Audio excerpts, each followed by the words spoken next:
What's up? My name is Dr. Daniel Ricciardi. I'm a gut health expert, licensed pharmacist, and fitness enthusiast.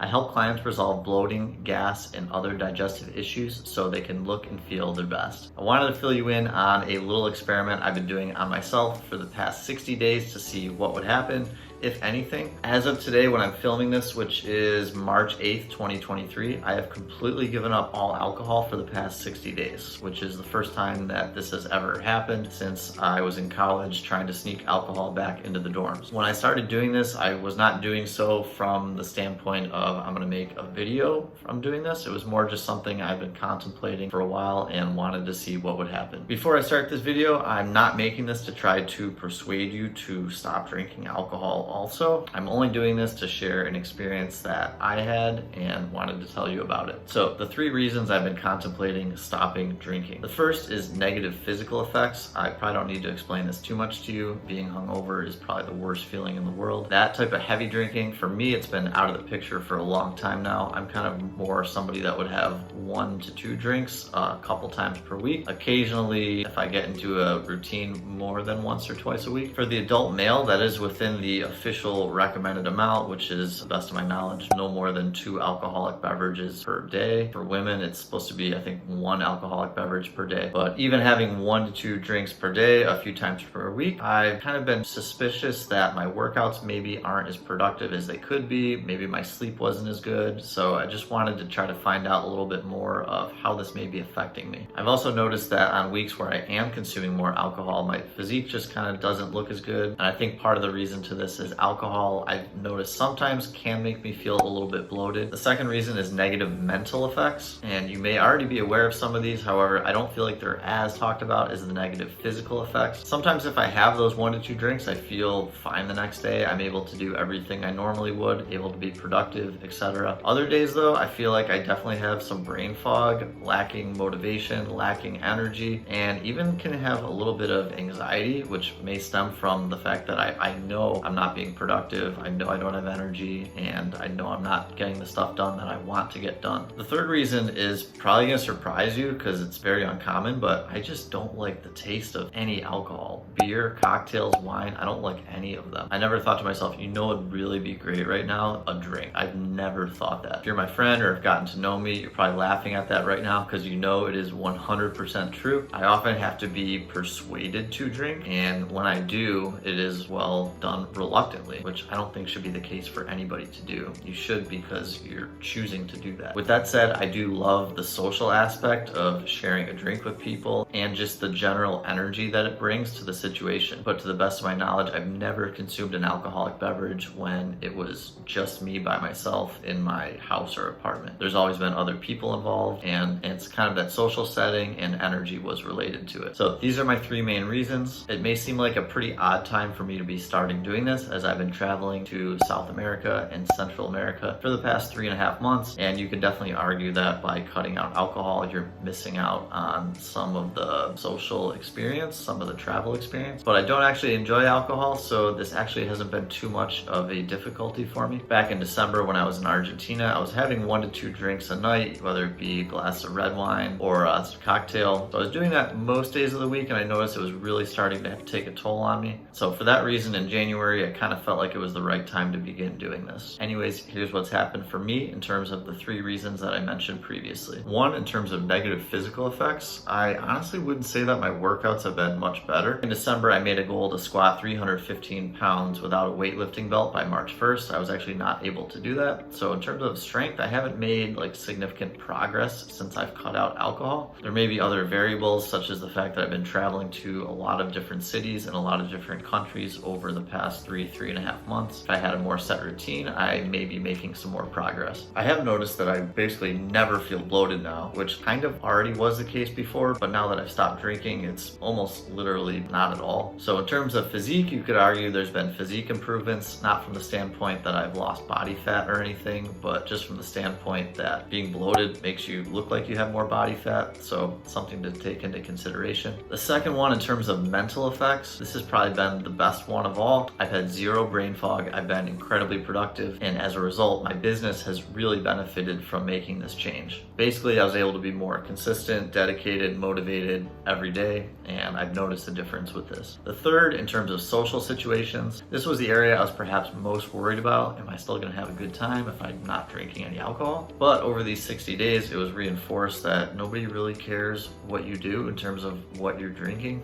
At least the people I hung out with, if you're hanging out with people that are giving you a really hard time because you're not doing something that you know is gonna be detrimental to you, then should you really be hanging out with them? I don't know. When I wanted to enjoy a drink when I went out, I did have plenty of mocktails, which honestly, to me, they taste even better than cocktails because they don't have alcohol in them, and I don't like the taste of alcohol. Weird, but that's what I like. Technically, I'm still consuming probably a lot of sugar, but for me, it's the lesser of two evils. Other times, I just have water and not even have a mocktail. I've been in a lot of countries that speak Spanish, and I'm trying to learn Spanish, and being buzzed while trying to speak Spanish and comprehend Spanish only makes it more difficult. So I didn't even really consider this before, but being sober actually probably helped a lot in terms of trying to communicate. Overall, I'm really happy with how things have been since I've cut out drinking 100%. Because I feel this is actually sustainable for me, and to be frank, pretty easy, I plan to continue this going forward and reaping the rewards. As I mentioned before, I don't think this is necessary for everybody to do, but I just wanted to share my personal experience. So that is my story for the past 2 months without drinking any alcohol. Please like and subscribe to my channel if you enjoyed the video. If you're new to my channel, I post a new full-length video on Monday at 6 p.m. Central Time and YouTube Shorts throughout the week. Most of my content is related to gut health. Thanks for watching. Take care.